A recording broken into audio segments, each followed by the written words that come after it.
জুবায়েরস গার্ডেনের পক্ষ থেকে দেখাচ্ছি কোয়েল পাখি, জুবায়েরের কোয়েল এগুলা। তো কোয়েল পাখির ডিম সাধারণত অনেক উপকারী মুরগির ডিমের তুলনায়। এই ডিমের সাইজ অনেক ছোট হলেও এতে পুষ্টিগুণের দিক দিয়ে কোনো অংশে মুরগির থেকে কম নয়, বরং কিছু কিছু হিসাবে মুরগির ডিমের তুলনায়ও কোয়েল পাখিতে পুষ্টিগুণ বেশি থাকে। যেমন মুরগির ডিমের তুলনায় 7% বেশি আপনি কোয়েল পাখির ডিমে প্রোটিন পাবেন।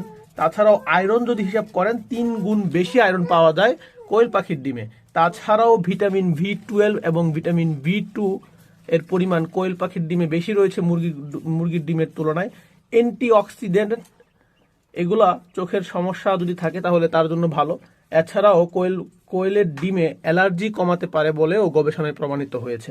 তো সব দিক দিয়ে বিবেচনা করলে মুরগির ডিমের তুলনায় কোয়েল পাখির ডিম অনেকটাই ভালো এবং সাশ্রয়ীও বটে, এবং পুষ্টিগুণের দিক দিয়ে কোয়েল পাখির ডিম অসাধারণ।